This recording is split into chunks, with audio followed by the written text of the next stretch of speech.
ஆண்டவராகிய இயேசு கிறிஸ்துவின் பரிசுத்த நாமத்திற்கு மகிமை உண்டாக. இந்த ஓய்வு நாள் காலை நேரத்தில் இந்த ஆராதனைக்கு வந்திருக்கிற உங்கள் எல்லாரும் இயேசு கிறிஸ்து நாமத்தில் நான் மிக அன்போடு வரவேற்கிறேன். இன்னைக்கு என்னோடு பேசும் ஆண்டவரே என்கிற தலைப்புல ஒரு சின்ன செய்தி உங்களுக்கு கொடுக்கலாம்னு ஆசைப்படுறேன். தேவன் வந்து எப்பொழுதுமே பேசக்கூடியவராக இருக்கிறார். நாம் நேசிக்கிற நம்முடைய ஆண்டவராகிய இயேசு கிறிஸ்து மனம் திறந்து உங்களோடு என்னோடு பேசுகிறார். ஆறுதலான வார்த்தைகளை பேசி அரவணைக்கிறார். நீங்கள் நடக்க வேண்டிய வழியை உங்களுக்கு காண்பிக்கிறார். உங்களுக்கு எது தேவையோ எல்லாத்தையும் தருகிறார். அவருடைய சித்தம் என்ன? நீங்களும் நான் இந்த உலகத்தில் ஆசீர்வாதமாக இருக்கணும். அவர் ஆலோசனை கொடுக்கிறவர். தானியேலோடு பேசினார். தானியேல் தீர்க்கதரிசி புத்தகம் 10வது அதிகாரம் அதனுடைய 19வது வசனத்தில் தானியேல் சொல்றார் பாருங்க. பிரியமான புருஷனே பயப்படாதே, உனக்கு சமாதானம் உண்டாவதாக திடன்கள் என்றால், இப்படி அவன் என்னோடு பேசுகையில் நான் திடன் கொண்டு அவனை நோக்கி, என் ஆண்டவன் பேசுவாராக, என்னை திடப்படுத்தினே என்றேன். என் ஆண்டவர் பேசுவாராக. எல்லாரும் சொல்லுங்க, என் ஆண்டவர் பேசுவாராக. பயப்படாதே, உனக்கு சமாதானம் உண்டாவதாக சொல்லப்பட்டிருக்கு. நீங்க என்ன சொல்லணும்னா, பயப்பட மாட்டேன், எனக்கு சமாதானம் உண்டாகும் சொல்லுங்க. எனக்கு சமாதானம் உண்டாகும். இந்த சமாதானத்தை காசு கொடுத்து வாங்க முடியாது. இந்த சமாதானத்தை மனைவியோ புருஷனோ பெற்றாரோ கொடுக்க முடியாது. படிப்பு கொடுக்க முடியாது, பணம் கொடுக்க முடியாது. சமாதானத்தை கொடுக்க ஆண்டவராகிய இயேசு கிறிஸ்துவால் மாத்திரம் தான் முடியும். ஹல்லேலூயா. அப்ப கர்த்தர் ஒரு மனிதனோடு பேசும் பொழுது அவனுக்கு சமாதானம் கொடுக்கிறார். சிநேகிதனை போல பேசினதாக யாக்கோபுல சொல்லப்பட்டிருக்கிறது. யாக்கோபின் புத்தகம் 2வது அதிகாரம் அதனுடைய 23வது வசனத்துல ஆண்டவருடைய சகோதரனை யாக்கோபு இவ்விதமாக சொல்கிறார். அப்படியே ஆபிரகாம் தேவனை விசுவாசித்தான், அது அவனுக்கு நீதியாக எண்ணப்பட்டது என்கிற வேத வாக்கியம் நிறைவேறிற்று. அவன் தேவனுடைய சிநேகிதன் எண்ணப்பட்டான். ஹல்லேலூயா. இருதயத்தில் கைவிட்டு, நான் தேவனுடைய சிநேகிதன். கர்த்தர் ஆசீர்வதிப்பாராக. சிநேகிதன் எல்லாம் சொல்லுவாங்க. சில ரகசியங்கள் பெற்றார்கிட்ட மனைவிட்ட கூட சொல்ல மாட்டோம், சிநேகிதத்தை சொல்லி இருப்போம். சிநேகிதத்தை சொல்லுவான். ஆண்டு வந்து இந்த ஆபிரகாமிட்ட சிநேகிதன் போல பேசினாராம். கர்த்தர் ஏன் பேசுறாரு தெரியுமா? நம்மள அவரோடு பேசணும். இன்னொரு வசனம் படிங்க. ஆதியாகமத்தின் புத்தகம் 5வது அதிகாரம் அதனுடைய 24வது வசனம் படிங்க. ஆதியாகமம் 5வது அதிகாரம் 24வது வசனம். ஏனோக்கு தேவனோடு சஞ்சரித்து கொண்டிருக்கையில் காணப்படாமல் போனான். தேவன் அவனை எடுத்துக்கொண்டார். ஏனோக்கோடு சரிசமயமா நடந்தார். கர்த்தர் ஒரு மனிதனோடு பேசும் பொழுது அவனை வெறுமையா விட்டுறது இல்லைங்க. நம்ம ரட்சித்தாச்சு, நம்ம பேப்டிசம் எல்லாம் எடுக்கிறோம், ஆண்டவர் பிள்ளை ஆகியாச்சு. அதுக்கு முறை என் பிள்ளை கஷ்டப்படுன்னு அவர் நினைக்கிறதே கிடையாது. அவர் என்ன நினைக்கிறாரோ அதை நம்ம எடுக்கணும். அது எங்க தேவ சம்பந்தத்துல தான் எடுக்க முடியும். தேவ சம்பந்தம் நீங்க வசனத்தை கேட்கிறீங்கல்ல, கர்த்தர் உங்களோடு நடப்பாரு. நீங்க உங்களுக்கு ஏதாவது ஒரு கஷ்டம் வந்துன்னா அந்த இடத்துல தேவன் இருப்பாருங்க. தேவன் ஒரு மனிதனோடு பேசும்பொழுது அவனை பெருமையா விடுறதே இல்லை. 2 நாளைக்கு முன்னால சின்ன ஒரு ஆக்சிடென்ட். ஒரு பையன் வேலைக்கு போயிட்டு இருக்கிறான். சுத்தியல் இந்த கரண்டி எல்லாம் வச்சிருக்கிறான். இவங்க காலேஜ் பஸ் இப்படி வந்துட்டு இருக்கு, இடம் கிடைக்கு. ஆனா இந்த டிரைவர் ஒரு லேசா வரசணும்னு சொல்லிட்டு இருக்கிறாரு. கீழே பிளட் தலையெல்லாம் உடஞ்சி போச்சு. என்ன வந்து நமக்கு தெரியல. ஒரு இமை பொழுது ஆபத்துகள் வருகிறது. தேவன் ஒரு மனிதனோடு பேசும்போது அதற்கு அனுமதிக்க மாட்டார். இன்னைக்கு உங்களையும் என்னைக்கு கொண்டு வந்திருக்கிறார் சொன்னா நம்மோடு பேசுகிறார், நம்மோடு நடக்க ஆசைப்படுகிறார். நம்ம முழுக்க அவருக்கு ஒப்பு கொடுத்தோம்னா அவர் நம்மை நடத்துவார். நடக்க சொல்லி தாரும் ஆண்டவர் பாடுறாங்க. அந்த நம்ம சில நேரத்தில் ஒப்பு கொடுக்கிறது கிடையாது. எப்படி ஏனோக்கோடு தேவன் நடந்தாரோ இங்கு வந்திருக்கிற ஒவ்வொரு சகோதரமார்களோடு சகோதரிமார்களோடு நடக்க தேவன் விரும்புகிறார். நம்ம இதற்கு ஆயத்தப்படுத்தணும். ஆதியாகமத்தின் புஸ்தகம் 6வது அதிகாரம் 9வது வசனத்துல நோவாவோடு பலமுறை பேசினார். நோவாவின் வம்ச வரலாறு. நோவா தன் காலத்தில் இருந்தவர்களுக்குள்ளே நீதிமானும் உத்தமனுமாய் இருந்தான். நோவா தேவனோடு சஞ்சரித்து கொண்டிருந்தான். வந்திருக்கிற ஒவ்வொரு சகோதரமார்கள் சகோதரிமார்களோடு தேவன் சஞ்சரிக்க விரும்புகிறார்.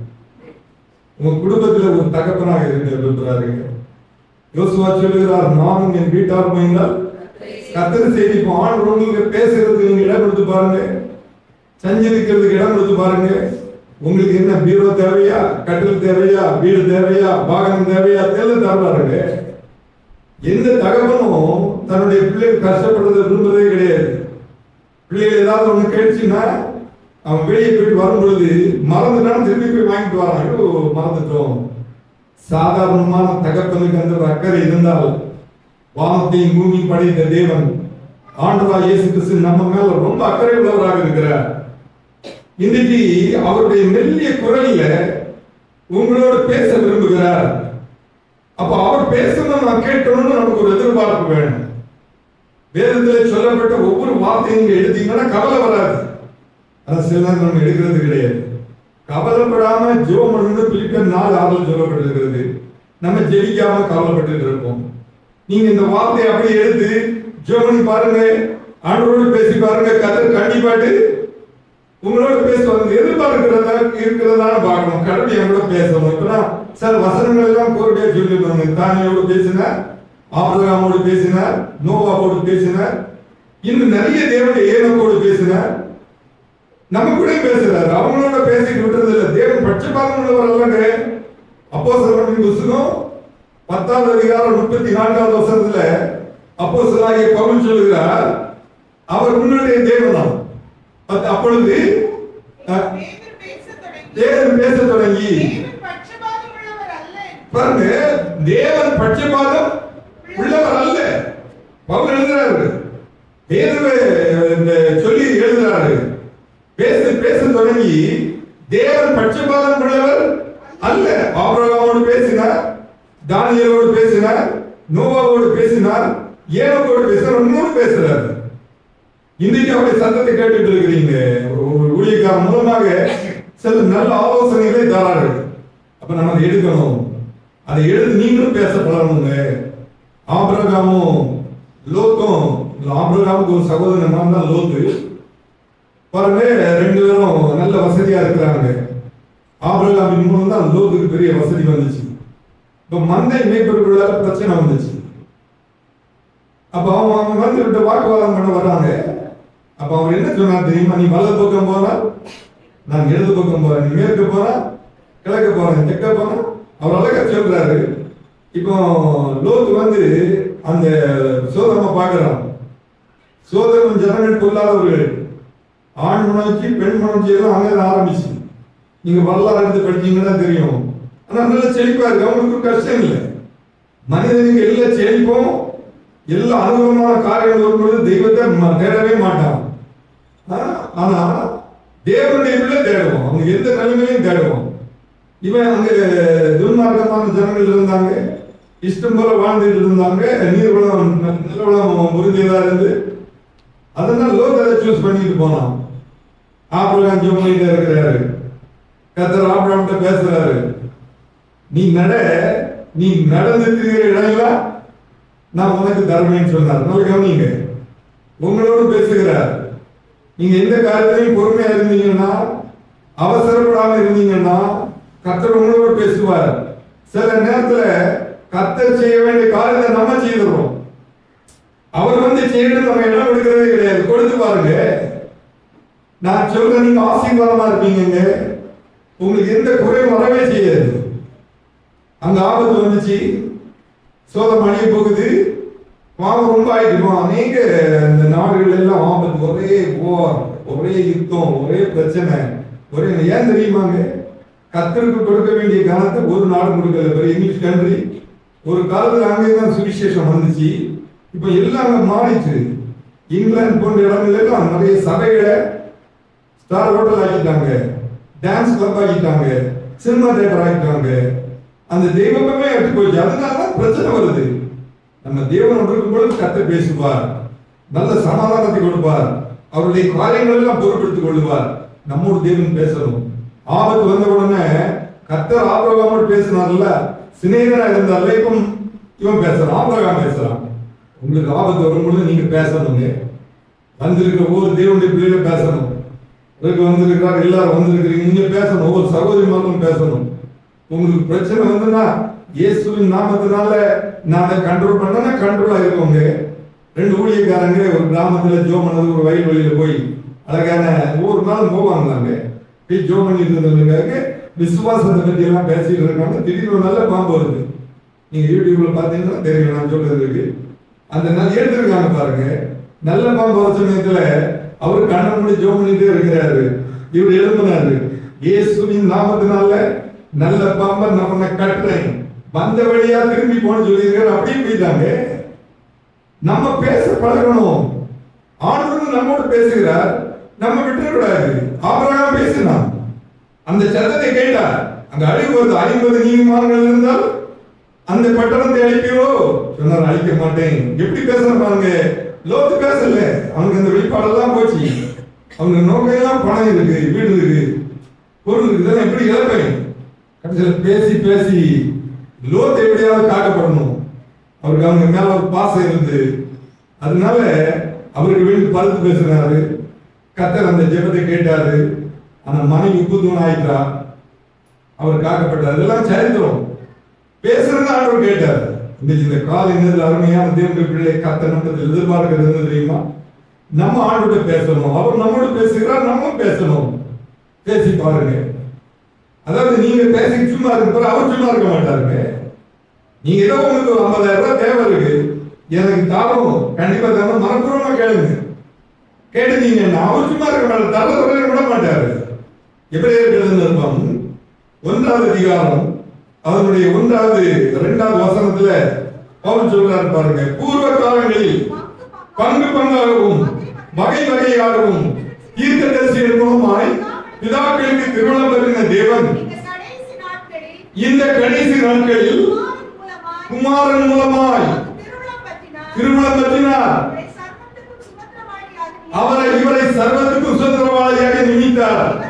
இவரை கொண்டு உலகங்களையும் உண்டாக்கினார். பூர்வ காலங்களில் பங்கு பங்காக வகை வகையாக தீர்க்கதரிசிகள் மூலமாக பேசினார்.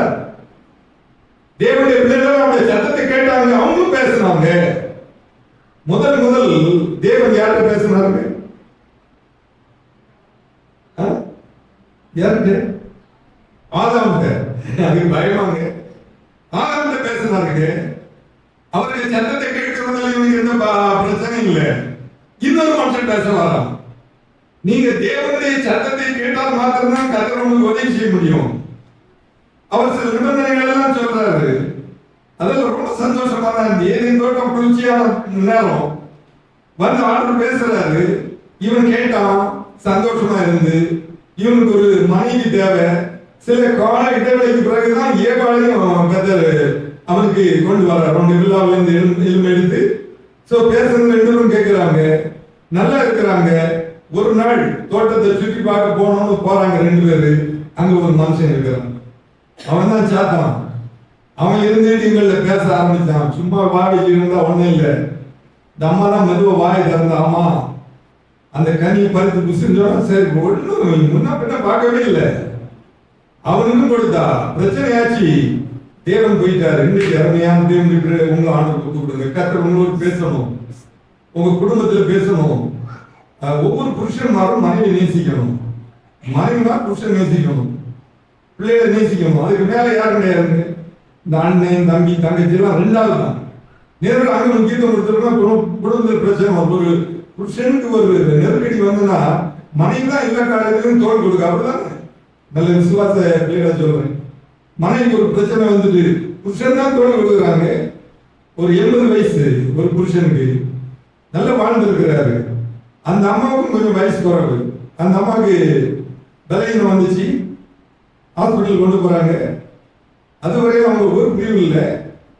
இப்ப அதுக்கு ஜுவல்லாம் எடுக்கிறா, எடுத்து புருஷனுக்கு கொடுக்குறா, அவன் வாங்குறான். ரொம்ப முதிர்ச்சினா நம்ம நான் சொல்றதெல்லாம் உண்மை சாட்சி.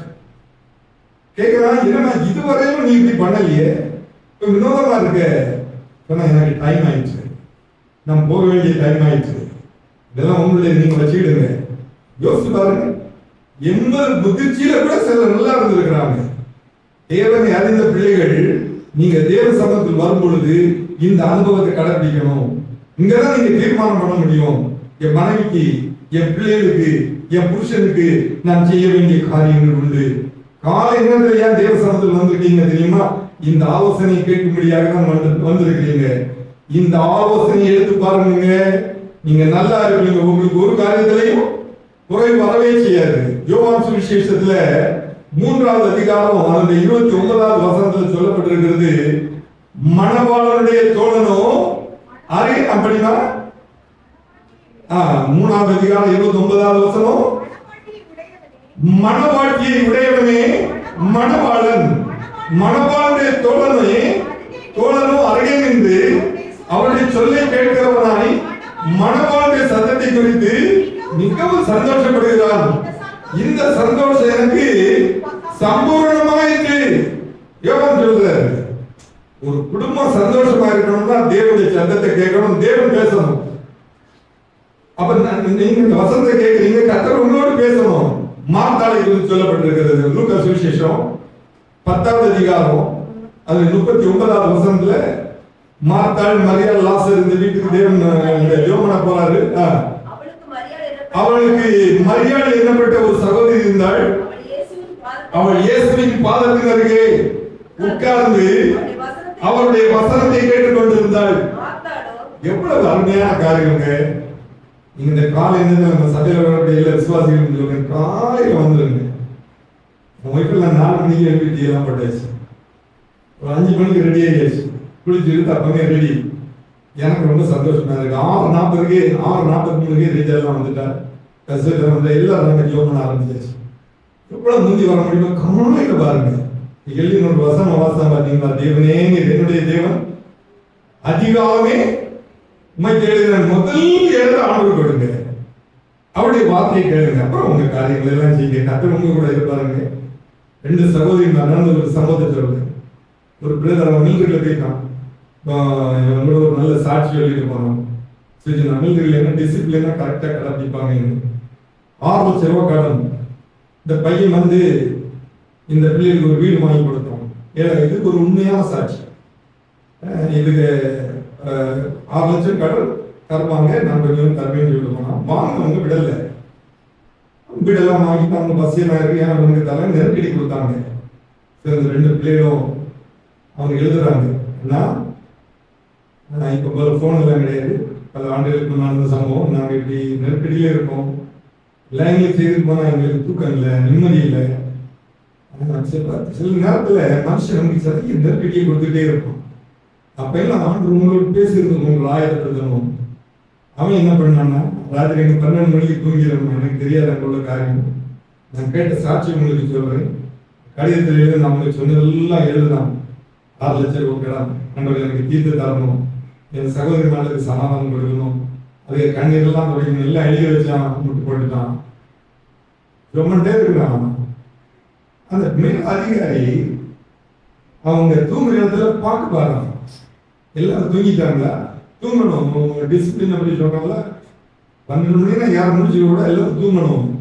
ஆனால் ஒரே ஒரு சத்தம் மாத்திரம் சத்தமா கேட்குது, மற்றவங்க எல்லாம் தூங்குறாங்க. இந்த பையன் 2 முழங்கால ஜோமண்ட இருக்காரு, மெது வந்தாரு. யாருக்கும் தெரியாம வந்து கிட்ட வந்து நின்னா அவன் சொல்றான், 4 லட்சம் ரூபாய் கடன் இருக்கு, ஏசப்பா அந்த கடத்தை தீர்த்துங்க. தங்கச்சிமார் என்ன எல்லாம் வச்சு ஜோம் பண்றான்.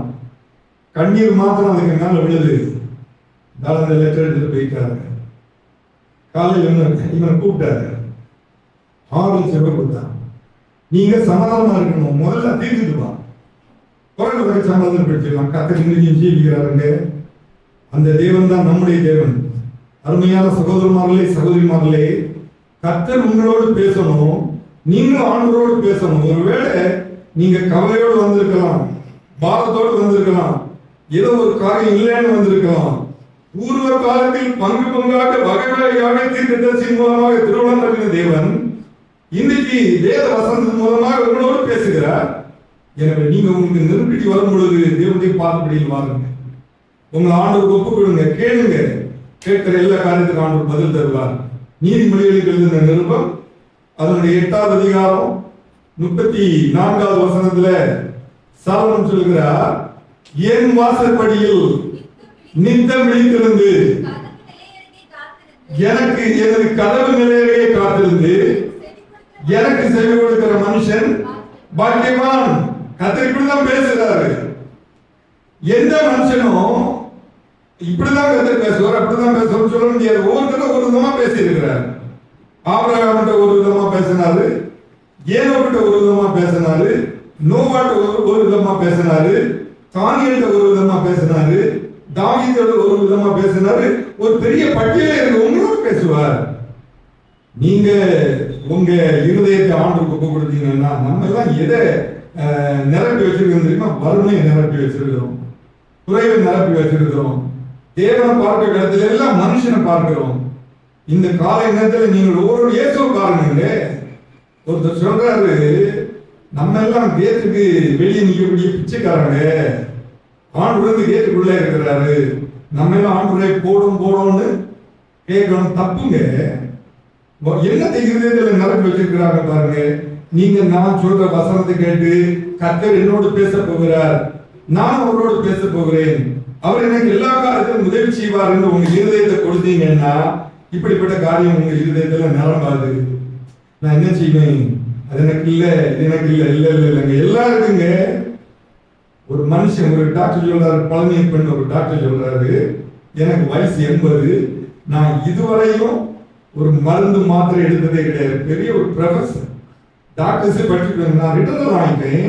ஆனா என்ன பாருங்க, நான் எடுக்கக்கூடிய மருந்து என்ன தெரியுமா? என்ன நினைக்கிறீங்க? நீங்களும் அந்த மருந்து எடுக்கணும். சமாதானம், சந்தோஷம், அன்பு, இந்த மூணையும் நீங்க எடுத்துட்டு போனுங்க. யாரையும் குறை சொல்ல வேண்டிய அவசியம் இல்லைங்க. நமக்கு என்ன கிடைக்கும் இல்லையா? இன்னைக்கு ஒவ்வொரு தேவனுடைய பிள்ளைகளும் தீர்மானம் பண்ணணும். டாக்டர் ராதாகிருஷ்ணன் ஒரு பெரிய போஸ்ட்ல இருந்தார், ஜனாதிபதியா இருந்தார். அவருக்கு ஸ்னேகன் ஒருத்தன் கேட்கிறாங்க, நீங்க ரொம்ப ஞானமா, என்ன ஞானம் பண்றீங்க, ஞானமா இருக்கிறீங்க, நீங்க எப்படி இந்த இடத்துக்கு வந்தீங்க, இந்த ஞானத்தை எப்படி பெற்றீங்க, எனக்கு ஒரு புத்தகத்தை சொல்லுங்க, நானும் படிக்கணும்னு. ஜனாதிபதி ராதாகிருஷ்ணன் தெரியாதவங்க இருக்க மாட்டாங்க, ஒரு நல்ல ஹோலி பைபிள் வாங்கினாலும் அவங்க கூப்பிட்டாங்க, 2 பேரும் பேசிட்டு இருக்கிறாங்க. இதை வச்சுக்கினா இப்போ உங்களுக்கு ஒரு புத்தகம் தரேன், இது நீ படிச்சுட்டேன்னா என்னை போல ஞானமா இருக்கும். அவர் ஒரு ஹிந்து, ஆண்டவர் தெரியாத ஆளு. ஆனா அவருக்கு அந்த ஞானம் எப்படி வந்து சொல்றாரு, வேதத்துல இருந்து அவங்க வேதாந்தத்தை கொடுத்துருக்கிறார். இந்த எல்லாரும் வேதாந்தம் ஒன்று தூக்கி அணியும், எல்லாரும் வேதாந்தம் கத்தர ஆசீர்வதித்தாரு. சின்ன பிள்ளைகள் பெரியவங்க எல்லாம், நீங்க இது நமக்கு உயிருங்க, இதுல தான் தேவனை இயேசு எப்படி நீங்க பாக்குறோம், இதெல்லாம் பாக்குறவங்க. இயேசு நீங்க பாக்குறது, நீங்களும் நானும் யாரும் நேரடியா ஆண்டவரை பார்க்கல, பார்த்துருக்குமா? இதுல பாக்குறோம், இந்த வசனத்துல பாக்குறோம். அவர் ரொம்ப நல்லவர். இதை கொடுத்த உடனே நான் வசனம் கண்ணோம், ஐயா நீங்க ஜீசஸ் பற்றி எழுதின புக்கு. ஆமா, நான் இந்த அளவுக்கு வர காரணம் இந்த புக்கு. மகாத்மா காந்தி மத்தேயு 5, 6, 7 3 அதிகாரம் பாராம சொல்லுவாங்க. நம்ம எதற்கு சொல்ல முடியும்? அதுல அகிம்சனே எடுத்தாங்க. எல்லா தேவனுடைய பிள்ளைகளும் நல்ல வாழ்வதற்கு காரணம் வேத வசனம். கர்த்தர் அவரோடு பேசி இருக்கிறார், அவரும் தேவனோடு பேசி இருக்கிறாங்க. நம்ம ஒரு காரியத்தை சொல்லுங்க, சீக்கிரம் சொல்லியிருக்கேன். ஒன்று, தேவன் இயற்கையின் மூலமாக பேசுகிறார். 19வது சங்கீதம் அதனுடைய 1வது வசனத்தில் சொல்லப்பட்டிருக்கிறது, வானங்கள் தேவனுடைய மகிமையை வெளிப்படுத்துகிறது, ஆகாய அறிவு அவருடைய கரங்களின் கிரியை அறிவிக்கிறது. அதாவது வானங்களை எதுக்கு ஆண்டவர் சிருஷ்டித்தாரோ, வானம் தேவனுடைய மகிமை. சூரியன் வந்து பாருங்க, வெளிச்சம் வந்து பாருங்க, எப்படி போக போக ஒரு 10 மணி 12 மணிக்கு போகக்கூடிய நல்ல பிரைட் ஆயிரும். அதுக்கப்புறம் கரைந்த சரியா சொல்லுவது, ஆகாய மண்டலங்கள் ஆகாயமே அவருடைய கரங்களின் கிரியை அறிவிக்கிறது. அது காரியத்தை செய்கிறது. நம்மளே இருக்கு சிருஷ்டித்தார்னா அவர் சொல்லணும், நம்ம கேட்கணும். அவர் பேசணும், நம்ம அதை கேட்கணும். 1 சாமுவேல் நிருபம் 3வது அதிகாரம் அதனுடைய 9வது வசனத்தை படிங்க. 1 சாமுவேல் 3வது அதிகாரம் 9வது வசனம். சாமுவேலை நோக்கி, நீ போய் படுத்துக்கொள், உன்னை கூப்பிட்டால் அப்பொழுது நீ கர்த்தாவை சொல்லும், அடியேன் கேட்கிறேன் என்று சொல் என்றான். சாமுவேல் போய் தன்னுடைய ஸ்தானத்தில் படுத்துக் கொண்டான். அப்பொழுது கர்த்தர் முன்போல சாமுவேலே சாமுவேலே என்று கூப்பிட்டார். அதற்கு சாமுவேல், சொல்லும், எல்லாரும் சொல்லுங்க, சொல்லும், அடியேன் கேட்கிறேன். சிநேகிதன் இந்த சொன்னா தப்பான ஐடியாலாம் கொடுத்துருவாங்க. அண்ணன் தம்பி தங்கச்சி கூட தப்பான ஐடியா கொடுத்துருவாங்க. கர்த்தர் அப்படி கிடையாது. சாமுவேல்னு சொன்னா பாத்தீங்களா, சொல்லும் அடியே, அதுவரை அவனுக்கு தெரியாதுங்க. அவன் அங்க வளர்றான், அங்க வேற 2 பேர் வளர்றானுங்க, ஓப்பனிங் பிளேயர்ஸ். அவனோட ஆண்டு பேசல. இவன் காலையில எழுந்து ஜோம் பண்ணுவான், நீங்களும் ஜோம் பண்ணுங்க. அதனால 4 மணிக்கு 3:30 மணிக்கு நான் சர்ச்சுக்கு வந்துடுறேன். ஒரு நாள் நேரம் பண்ணிட்டாங்க. ஏன்னா 7 மணிக்கு ஜெபத்துக்கு வரணும், நாங்கள் 6 மணிக்கு வீட்டை போகணும். உங்களுக்கும் நான் சொல்றேன், நீங்க நல்லா இருக்கிறதுக்கு, கர்த்தர் உங்களோடு பேசுகிறதுக்கு எழுந்த உடனே கொஞ்ச நேரம் தேவத்தை பேசுங்க. போயிட்டு வந்து உட்காருங்க, வேதத்தை எழுதுங்க, ஒரு வசனத்தை படிங்க, என்னோட பேசணும்னு சொல்லுங்க. வானங்கள் தேவனுடைய மகிமை வெளிப்படுத்துகிறது. உண்மையும் என்னையும் கர்த்தர் எதுக்கு வைத்திருக்கிறார், அவர் சொல்றதை நம்ம கேட்கணும். அதான் தேவன் விரும்புகிறார்.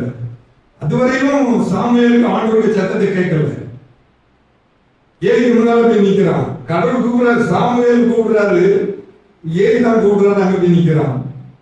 அவர் என்னடா இங்க வந்து நிக்கிறா, இல்லையா நீங்க கூப்பிட்டீங்க, இன்னைக்கு லைட் எல்லாம் கிடையாது, ஒரு அரைக்கான லைட் எடுத்துட்டு போறான்.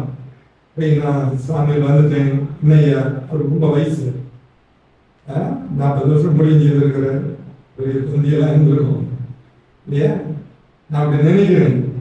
அதனால அவருக்கு கை காலெல்லாம் தடவி விட்டுருமா, ஏதோ கூப்பிடுறாரு. சொன்னா இல்லடா நீங்க படுத்துக்க. 2வது கூப்பிடுறாரு. அப்பவும் திருப்பி வந்து நிக்கிறான். என்ன பயபக்தி பாருங்க. இன்னைக்கு கர்த்தர் நம்மிடத்தில் எதிர்பார்க்கிறார். அவர் பேசணும், நீங்க கேட்கணும். வந்திருக்கிற ஒவ்வொரு சகோதர சகோதரிமார்களும் தேவனுக்கு முக்கியத்துவம் கொடுங்க. தேவனுக்கு முக்கியத்துவம் கொடுத்து அவர் உங்களோடு பேசுறதுக்கு காத்துடுங்க. அவர் பட்சபாதம் உள்ளவர் அல்லங்க. சொன்னார், மனுஷன் பார்க்கிற பிரகாரம் நான் பாரேன், மனுஷன் முகத்தை பார்க்கிறார், தேவன் வந்து இருதயத்தை பார்க்கிறார். உங்க இருதயத்துல தேவனுடைய அவ்வளவு ஆசீர்வாதத்தை நீங்க நிரப்பணும். 2வது படுத்துதான் 3வது வாரம் அப்ப அவர் சொல்றாரு, பிள்ளையானானே கர்த்தர் கூப்பிடுகிறார். இனி கூப்பிட்டா கர்த்தாவே சொல்லும், அடியேன் கேட்கிறேன்னு சொல்லு. இதே போல சொன்னா ஒரு மெல்லிய சொல்லு கர்த்தர் பேசுறாரு. அதன் பிறகு அவனுடைய வாழ்க்கையில் எல்லா ஆசீர்வாதம் வருது. ஒரு பெரிய தீர்க்கதரிசியா மாற்ற உங்களையும் அப்படியே தேவன் மாற்றப் போகிறார். அருமையான சகோதர சகோதரினாலே நம்மை முன்னும் ஆண்டவருக்கு ஒப்புக் கொடுக்கணும். எதை நிரப்பி வச்சிருக்கீங்க? வறுமையா, பெருமையா, குறைவையா, யாரோ பேசின காரியத்தை விடுவோங்க. அதுக்குதான் நல்ல உதாரணம் சொன்னார். ஏற்கனவே ஆண்டவர் சொன்னார். மத்திய சுவிசேஷம் 6வது அதிகாரம் அந்த 26வது வசனம் முதல் படிச்சீங்கன்னா நிறைய உதாரணங்கள் ஆண்டவர் சொல்றாரு. காட்டு ஆகாயத்து பட்சிகளை கவனித்து பாருங்கள், படியுங்க. அவைகள் விதைக்கிறதும் இல்லை, அறுக்கிறதும் இல்லை, களஞ்சியங்களில் சேர்த்து வைக்கிறதும் இல்லை. அவைகளையும் உங்கள் பரமபிதா பிழைப்பூட்டுகிறார்.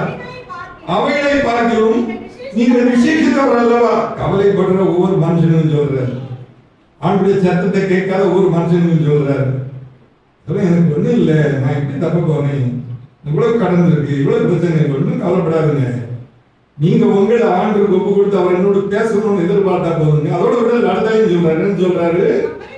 கவலைப்படுகிறதுனாலே உங்களில் எவன் தன் சரீர அளவோடு ஒரு முளத்தை கொட்டுவான், உடைக்காகவும் நீங்கள் கவலைப்படுறது என்ன? காட்டு புஷ்பங்கள் எப்படி வளர்கிறது என்று கவனித்து பாருங்கள். அவைகள் உழைக்கிறதும் இல்லை, நூற்கிறதும் இல்லை, என்றாலும் சாலமோன் முதலாய் தன் சர்வ மகிமையிலும் அவைகளில் ஒன்றை போலாயும் கொடுத்திருந்தது என்று உங்களுக்கு சொல்லுகிறேன். அதனால கவலைப்படக்கூடாது. கர்த்தர் பேசுறதுக்கு நீங்க உங்களை ஆயத்தப்படுத்துங்க. இன்றைக்குள்ள பிரசனம் கர்த்தாவே ஆண்டவரே பேசும், என்னோட பேசுமாப்பா, கர்த்தர் உங்களோடு பேசுவார். நீங்க போச்சு நேரத்தில் இதோடு தான் உங்க வீட்டுக்கு போகணும். வீட்டில் போய் யாருங்க கர்த்தர் உங்களோடு இருப்பார். வீட்டில் ஒரு சமாதானத்தை தருவார், உங்களுக்கு ஒரு சமாதானத்தை தருவார். காலையில் 7 மணிக்கு ஜெபம்னா உங்களோட 6:45 வந்துருங்க. ஏன்னா நமக்கு இந்த நாட்களில் கரெக்டாக ஜெபத்தை முடிச்சுட்டு இருக்காங்க. 2-3 காரியத்தை நீங்கள் கேட்குறீங்க. நான் நம்புகிறேன் அது உங்களுக்கு ரொம்ப பிரயோஜனமாக இருக்கும். எந்த அளவுக்கு தேவன் உங்களோடு பேச உங்க இருதயத்தை உங்க நிலத்தை ஆயத்தப்படுத்துறீங்களோ அந்த அளவுக்கு கர்த்தர் உங்களை கண்டிப்பாக உயர்த்துவார். கர்த்தருடைய சத்தத்தை நீங்க கேட்பீங்க.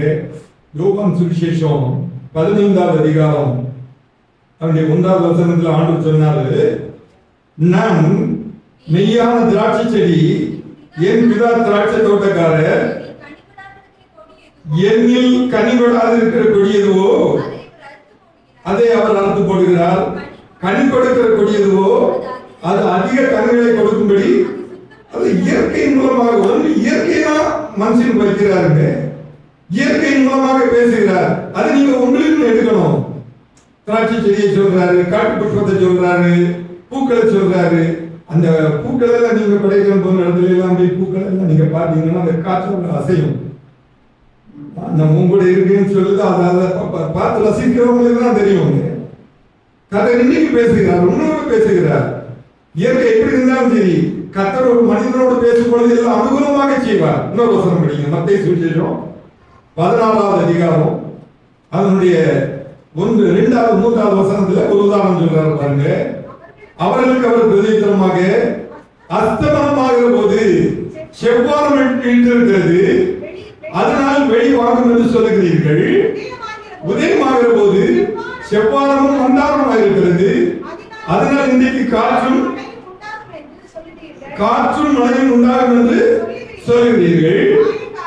மாயக்காரரே, வானத்தின் தோற்றத்தை நிதானிக்க உங்களுக்கு தெரியுமே, காலங்களின் அடையாளங்களை நிதானிக்க உங்களால் கூடாதா? ஒரு மனிதனோடு பேசணும்னா முதல்ல இயற்கையை பார்க்கணுங்க. இதெல்லாம் உண்மைங்க. நம்ம சொல்லிடலாம், உதயமாகிறது, செவ்வானம் மந்தாரமாக இருக்கிறது, இன்றைக்கு காற்று மழை உண்டாகும் என்று. எப்பமாவது இயற்கையை பார்த்துருக்கிறீங்களாங்க? எங்க வீட்டுக்கு ஒரு பால்காரர் பால் கொடுக்க வருவாரு. எங்க காற்று, நான் இப்படி மழை இல்லை காற்று அடிச்சுட்டு சொன்னாங்க வாங்க. அவர் என்ன செய்யறாரு, சைக்கிளை ஸ்டாண்ட் போட்டு வச்சுக்கிட்டு காற்றுல மழை விழுந்துடும், இந்த பால் ஒரு இதெல்லாம் வச்சிருப்பாரு, பால் கேன் விழுந்து எல்லாம் போயிடும். இங்க சர்ச் வைக்கிறாரு. ஏன் போனாருன்னு கேட்டேன். அங்க பாருங்க, எங்க வீட்டுக்கு முன்னால் மலை இருக்குங்க, அது ஒரு மிஸ்ட் மேகம் வந்து இறங்குது. நீங்க பார்த்துக்கிடுங்க, இந்த மேகம் இறங்கி 15 நிமிஷத்துல மழை அடிக்கும்னு சொன்னாருங்க. பைபிளோட உண்மைங்க. இயற்கை நிதானிக்கிறாரு பாருங்க. இப்ப கூட சரி, அந்த சூழல் மாறி ஒரு மாதிரி மன்னர் ஆகிறவன நான் அங்கதான் பார்ப்பேன். எனக்கு போனாருக்கு ஞாபகம் தான் வரும், உங்களுக்கு ஆண்டவருக்கு ஞாபகம் வரணும். அதுல மிஸ்டத்துக்கு ஓடிக்கை துணியெல்லாம் எடுத்துருவாங்க, அங்கே காய போட்டிருப்பாங்க. எல்லாருக்கும் மழை வரும், வருதுங்க. நம்மளும் நிதானிக்கிறோம். இயற்கையின் மூலமாக கர்த்தர் நம்மோடு பேசுகிறார். கர்த்தர் உங்களோடு பேசணும். உங்க கால சூழ்நிலையில எங்க இருந்தீங்க, கர்த்தர் இன்னைக்கு இந்த அளவு நம்ம கூட நம்மை கொண்டு வந்திருக்கிறார். அப்ப தேவனுடைய பிள்ளைகளாக நம்ம நிற்கணும், தாக்கு பிடிக்கணும், அவருக்கு பிரியமான காரியங்களை செய்யணும். நிச்சயமாக பேசுவார். உங்களுடைய காரியங்கள் எல்லாம் பொறுப்பெடுத்துக் கொள்வார். ஒருவேளை நீங்க கவலையோடு பாரத்தோடு வந்திருந்தால், ஏதாவது தீமையான காரியத்தை உங்களுடைய இருதயத்தில் நிரப்பி தூக்கப்பட்டு கட்டளையோட பேசணும். இயேசுப்பா நீங்க பேசணும், இதயத்தை ஆண்டு கொடுங்க, சமாதானமான வார்த்தையை கேட்பீங்க. 2வது, வேத வசனத்தின் மூலமாக பேசுகிறார். நீதிமொழிகளுக்கு எழுதின நிருபம் 6வது அதிகாரம் அதனுடைய 21-22வது வசனம் படிங்க. அவைகளை எப்பொழுதும் உன் இருதயத்தில் அணிந்து அவைகளை உன் கழுத்திலே கட்டிக்கொள். நீ நடக்கும்போது அது உனக்கு வழிகாட்டும், நீ படுக்கும் போது அது உன்னை காப்பாற்றும், நீ விழிக்கும் பொழுது அது உன்னோடு சம்பாஷிக்கும். நிறைய பேர் தூங்குறதில்லை. 2 மணிக்கு கூட்டாரு, தூங்கிட்டியா? என்னோட மூத்தவர் 2 மணிக்கு முழிச்சாங்க இருப்போம். ஆமாண்ணே தூங்கிட்டேன், எழுப்பி விட்டேன். எனக்கு தூக்கமே வரல. அண்ணா ஜோமணிக்கு படுங்க, இந்த எனக்கு அதெல்லாம் ரொம்ப தெரியாது. 2 மாத்திரை போட்டாச்சு. நான் எழுதி உட்கார்றேன். நீ ஒரு ஜோம் பண்ணுவியா? ஆண்டவரே இந்த அண்ணனுக்கு நல்ல நிதிரையை கொடுங்க. இதான் மருந்து. காலையில் கூட்டாரு, அதுக்கு பிறகு கொஞ்சம் தூங்கணும். பார்த்துக்க, ஜெபத்தில் ஒரு வல்லமை இருக்கு. பைபிள் என்ன தெரியுமா? நீ நடக்கும்போது அது உனக்கு வழிகாட்டும், நீ படுக்கும்போது உன்னோடு உன்னை காப்பாற்றும், நீ விழிக்கும் போது உன்னோடு. வேத வசனத்தை நீங்க ஏதோ மேலோட்டமா மேய்ஞ்சிட்டு போறது இல்லைங்க, கொஞ்சம் ஆழமா வாங்க. தேவ சமூகத்தில் வரும்போது நம்ம சும்மா வீட்டிலே காலத்தை கொட்டிட்டு சாப்பிட்டோம், வீடு கட்டணும், இருந்தோம், வெளியே போனோம் இல்ல. ஒரு நாளை தேவனுக்கு நியமிங்க. 6 நாள் வேலை செய்து உன் கிரியைகள் எல்லாம் நடத்திப்பாயாக. 7ஆம் நாள் ஒரு மனுஷன் நல்லா இருக்கணும்னா, எந்த மனுஷன் ஓய்வு நாள் ஆண்டு கொடுக்கிறானோ அவரை கண்டு மனதில் அவங்க கெட்டு போகவே மாட்டாங்க. சாக்கு போக்கு சொல்றோம்னா பாருங்க, என்னைக்கு அவங்க வாழ்க்கையில சாக்கு போக்கு தான் வரும். ஒரு விசுவாசி தேவ சமூகத்தில் வரீங்க, வசனத்தை கேட்குறீங்க, அதில் விளையாட்டு நில்லுங்க, நல்லா இருக்கிறது வழி சொல்றீங்க. நீ எத்தனை வயசு வாழ்ந்தாலும் அவ்வளவு காலத்துல உங்களுக்கு குறை வைக்க மாட்டாரு. தருவாரு, வசனம் தருவாரு, சமாதானம் தருவாரு, வேலை தருவாரு, எந்த கையில் தருவாருக்கான நம்ம வசனம் உங்களை நடத்தும். பயம் தீவில் வர்றதுக்கு உங்களுக்கு இடம் கொடுக்கவே மாட்டார். 119ஆம் சங்கீதம் அதனுடைய 18வது வசனத்தில் தாவீது சொல்கிறார் பாருங்க. 119ஆம் சங்கீதம் 18வது வசனத்தை படிங்க. உமது வேதத்தில் உள்ள அதிசயங்களை நான் பார்க்கும்படிக்கு என் கண்களை திறந்ததும். அப்ப 2வது கர்த்தர் வேத வசனத்தின் மூலமாக பேசுகிறார். வேத வசனம் தான் நமக்கு ஜீவன். இன்னொரு வசனம் படிங்க, உபாகமத்தின் புத்தகம் 6வது அதிகாரம் அதனுடைய 6வது வசனம் படிங்க. உபாகமம் 6வது அதிகாரம் 6வது வசனம். இன்று நான் உனக்கு கட்டளையிடுகிற இந்த வார்த்தைகள் உன் இருதயத்தில் இருக்கிறது. நான் சொல்கிறேன், இயற்கை மூலமாக பேசுகிறார், வேத வசனத்தின் மூலமாக பேசுகிறார், அநேக தேவர்கள் மூலமாக பேசியிருக்கிறார், அவரோடு பேசுகிறார், உங்களோட பேசியிருக்கிறார். உனக்கு கட்டளையிடுகிற இந்த வார்த்தைகள் உன் இருதயத்தில் இருக்க கடவுது. அடுத்த வசனம் படிமா. நீ அவைகளை உன் பிள்ளைகளுக்கு கருத்தாய் போதித்து, நீ உன் வீட்டில் உட்கார்ந்து இருக்கிற போதும், வழியில் நடக்கிற போதும், படுத்துக் கொள்கிற போதும், எழுந்திருக்கிற போதும் பேசு. பிள்ளைகளுக்கு தான் சொல்லணும். பிள்ளைகளுக்கு நம்ம என்ன சொல்லுவோம்? செல்ல கொடுத்து பேசிக்கிட்டு இருக்கு, அது எங்கெல்லாமோ போகுது, எங்கெல்லாமோ பேசுது. இது அது ஒண்ணுதான் மனுஷன வழி விலகச்சி. இந்த ஆண்டவருடைய சத்தத்தை அவனால கேட்க முடியாது. செல்லு நல்ல காரியத்துக்கு பயன்படுத்தணும் ஒன்றும் இல்லைங்க, அது நிறைய தவறான காரியத்தை வந்து இதைத்தான் பழக்கி விட்டுறோம். நம்ம அந்த நம்ம புத்தி வித்தியாசமா போயிடுவோங்க, செலவழிப்பு உண்டாயிருவோங்க. எத்தனை குடும்பங்கள் உடைந்து போறதுக்கு காரணம் இந்த செல். ஆனா நீங்க தேவனுடைய வார்த்தைக்கு செல் கொடுத்து பாருங்க. நீங்க தெரிந்தா தானே பிள்ளைகளுக்கு சொல்ல முடியும்.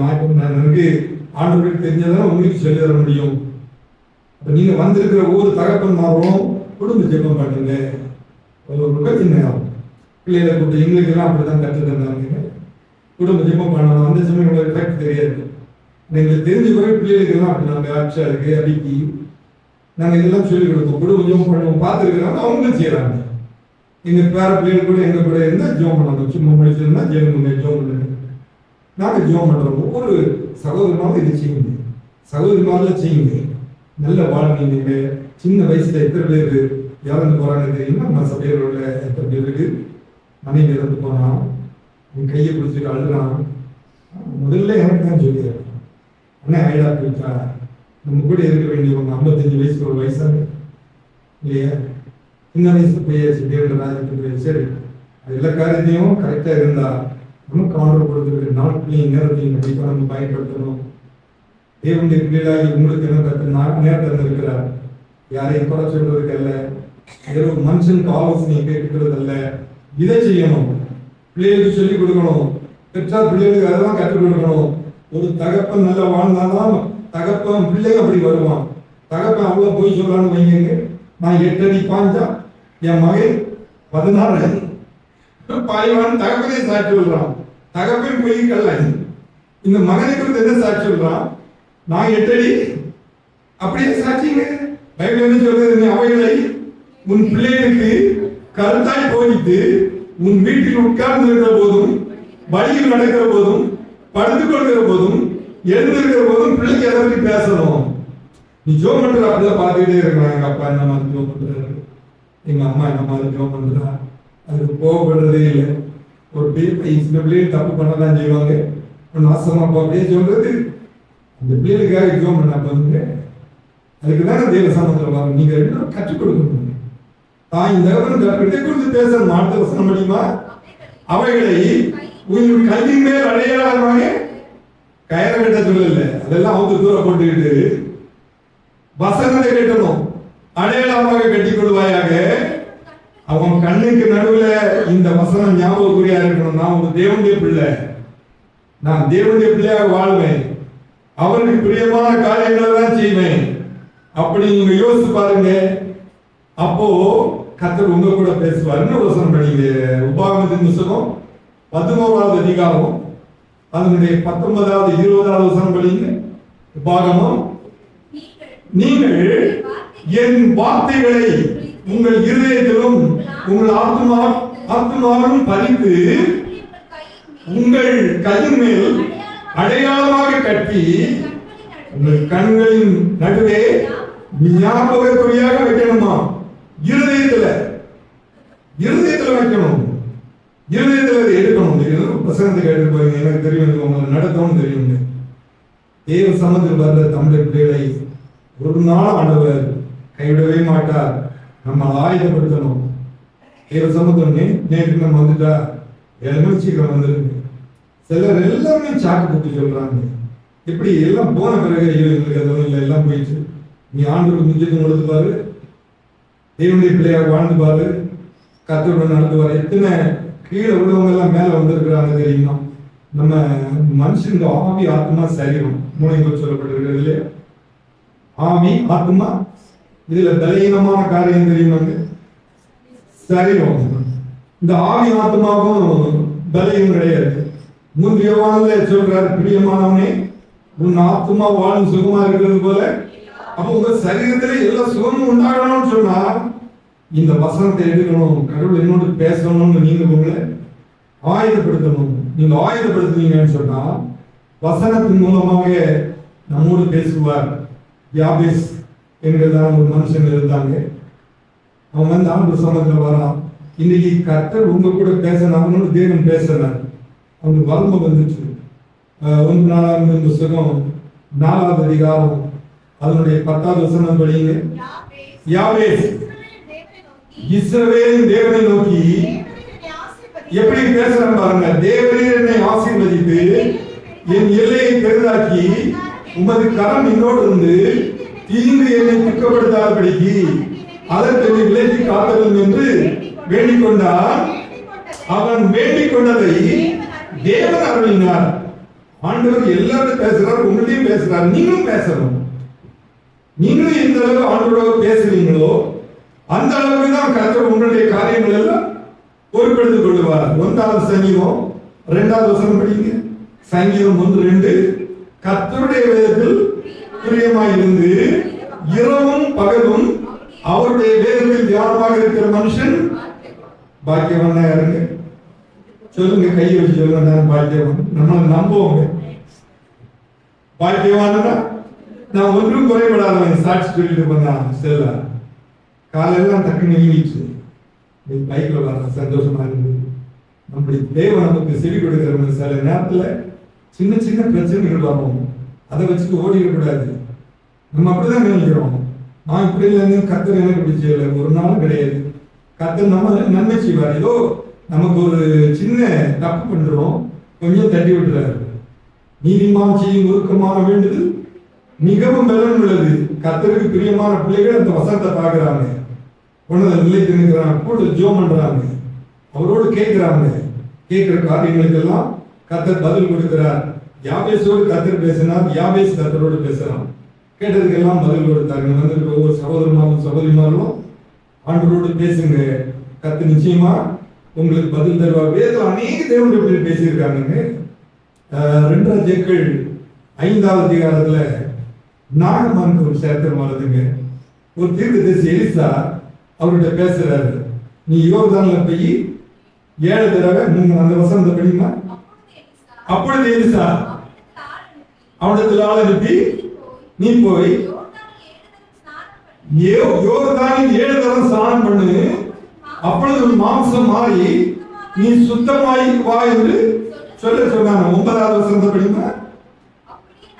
அப்படியே நாகமான் குதிரைகளோடும் ரதங்களோடும் வந்து எலிசாவின் வாசல்களில் இருந்த கதை ஓரளவு எல்லாருக்கும் தெரியும்.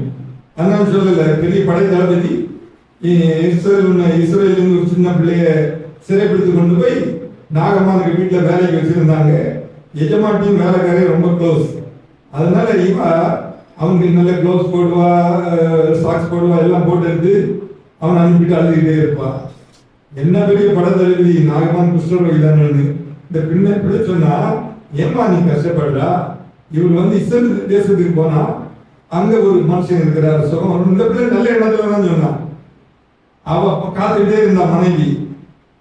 இவன் நாகமான் வந்த உடனே தயவு செய்து முதல்ல இஸ்ரேல் நாட்டுக்கு போ, அங்க போனா அவனுக்கு சுகம் வந்துடும். இவன் ராஜாட்ட ஒரு நிருபம் வாங்கினான். நிறைய பொண்ணு எடுத்தான், பழங்கள் எடுத்தான், தேன் எடுத்தான், எல்லாம் குதிரையில கொண்டு போறான். அங்க போய் நிக்கிறான். அங்க உள்ள ராஜாவுக்கு எலிசாவுக்குள்ள பேச தெரியாது. ஆண்டு சட்டையெல்லாம் பிடிச்சுக்கிட்டான். இப்ப நீங்க யுத்தத்துக்கு இவன் ஆயுதப்படுறான். என்ன இப்பதான் நம்ம சமாதானமா இருக்கணும். இந்த செய்தி எலிசாக்கு கேட்கப்படுது. அவர் சொன்னாருங்க, அனுப்பு. அவன் வந்து என்ன நினைச்சிட்டு போறான் தெரியுமா? சரி, உங்களுக்கு சொன்ன நீங்க அங்க ஒரு தீர்க்கதரிசி இருக்கிறார், அங்க போங்கன்னு சொல்லி எலிசாட்ட அனுப்பிட்டாரு. எலிசாவுக்கு முகத்தை கூட பார்க்கலங்க. அவன் வந்து நின்ன உடனே யோர்தான்ல போய் 7 தடவை ஸ்நானம் பண்ணது கூட. இவன் என்ன சொல்லலாம் தெரியுமா?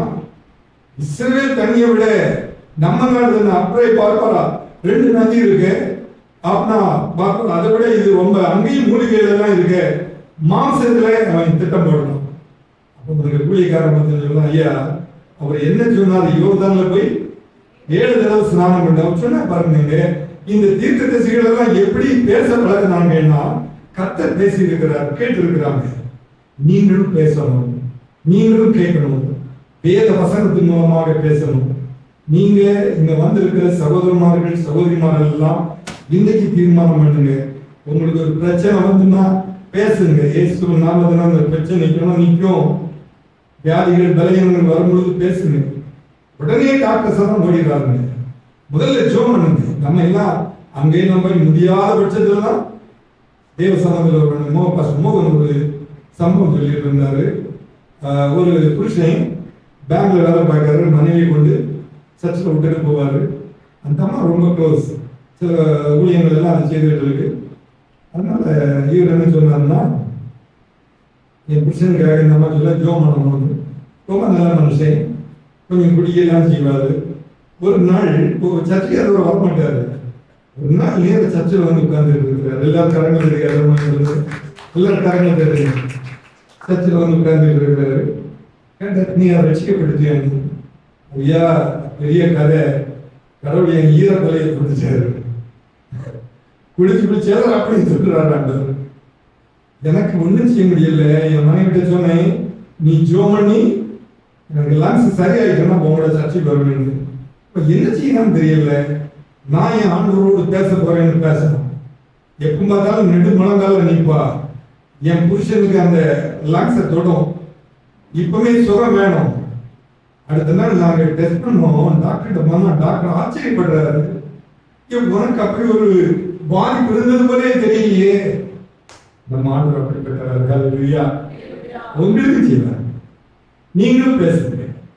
தேவ சமத்துல வந்திருக்கிற தேவனுக்கு வறுமையாக கூடாது. சரி, இன்னும் ஒரே ஒரு காரியத்தை சொல்லிடுவோம். 5 நிமிஷத்துல சொப்பனத்தின் மூலமாக, தர்சனத்தின் மூலமாக தேவன் பேசுவார்.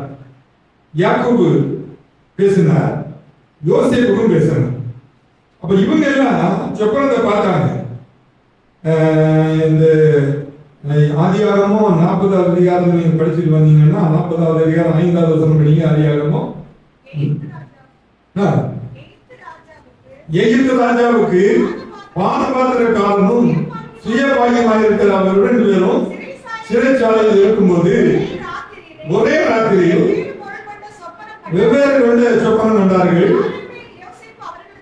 போய் அவர்கள் மூலம் கலைந்திருந்து, நீங்க ஒன்று சொல்றேன், கர்த்தர் உங்களோடு பேசும் பொழுது இந்த இருதயத்தை கலங்க விட மாட்டாங்க.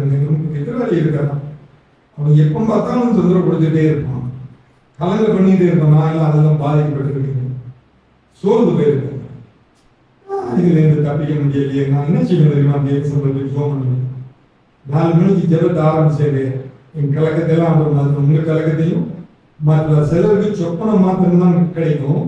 இவனுக்கு சொப்பனத்துக்கு அர்த்தம் சொல்லக்கூடிய ஒரு கிருபையும் இருந்தது. கர்த்தர் உங்களோட பேச சமயத்தில் அதை செய்வாருங்க. ஆனா பிசாசை நீங்க எதிர்க்கணும், அவனை ஜெயிக்கணும்.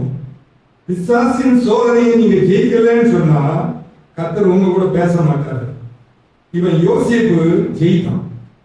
யோசேப்பு என்ன செய்யலாம் தெரியுமா? எல்லாருக்கும் விளக்கம் சொல்றான். 2 பேருக்கும் கண்ட சொப்பனத்தில் பிடி சொல்றான். ஒன்னே தூக்கிடுவான், மறுபடியும் உன் தலையை எடுத்துருவான், ஒன்னே மறுபடியும் உன் சாமத்தில் வருமா. நீ வைக்க சொன்னதுல என்ன மறந்துடாத.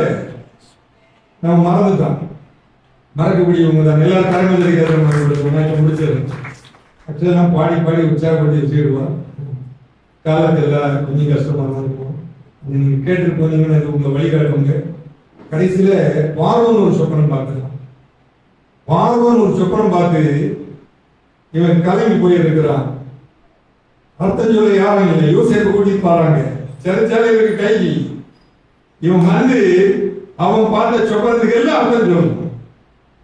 உன் நாட்டுல பஞ்சம் வரப்போகுது, முதல்ல ஒரு செழிப்பு இருக்கு, அது நீ பயன்படுத்தணும். வந்தவர்கள் எல்லாம் தேவனுக்கு சொல்றேன்.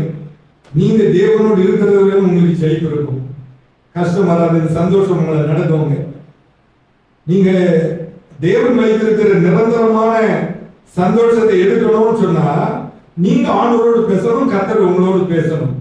லூக்கா சுவிசேஷம் 4வது அதிகாரம் 2வது வசனத்திலிருந்து ஆண்டவர் பேசினார் பாருங்க. சாச ஜெயிக்கணும், அவர் ஜெயித்தாரு. 40 நாள் பிசாசினால் சோதிக்கப்பட்டார். நாட்களில் ஒரு ரொம்ப குசியாக இருந்தார். பசி உண்டாயிற்று. அவரை நோக்கி, நீ தேவனுடைய குமாரனால் இந்த கல் அப்பமாகும்படி. கவனிங்க, சாசு உங்களுக்கும் சோதனையை கொண்டு வருவோம். நான் இவ்வளவு பிரசங்க எடுத்து வந்திருக்கேன், எல்லாம் எனக்கு அனுகூலமா இருக்கணும். அவங்க ஒருத்தர் இருக்கிறான், உங்களுக்கு சில விளக்கடியை கொண்டு நீங்க பேசணும், அவனை பார்த்து பேசணும். ஆண்டவர் என்ன சொன்னார் பாருங்க, அவர் பிரதித்திரமாக மனுஷன் அப்பத்தினால் மாத்திரம் அல்ல, தேவனுடைய வாயிலிருந்து புறப்படுகிற ஒவ்வொரு வார்த்தையினாலும் இப்படிதான் ஜெயித்தாருங்க. நீங்களும் ஜெயிக்கணும். நமக்கு தோக்குறதுக்கு பல விதமான காரியங்கள் வருது. சிலையே நீங்க தூக்கிட்டீங்கன்னு வைங்க, ஏதோ ஒரு எதிர்ப்புல இருந்து ஒரு பெண்ணு பேசுறா அல்லது ஒரு ஆண் பேசுறா, நீங்க கொஞ்சம் செய்தி கொடுத்தீங்கன்னா ஜோ பண்ணிட மாட்டீங்க. குடும்பத்தில் சமாதானம் இருக்காது, சாப்பிட கூட மாட்டீங்க. ஏன்னா அதுதான் உங்களை வழிகாட்டாது. 2 வசனம் சொல்றேன். நீதிமொழிகளுக்கு எழுதின நிருபம் 5வது அதிகாரம் அதனுடைய 8வது வசனமும் 7வது அதிகாரம் 9வது வசனம் படிங்க.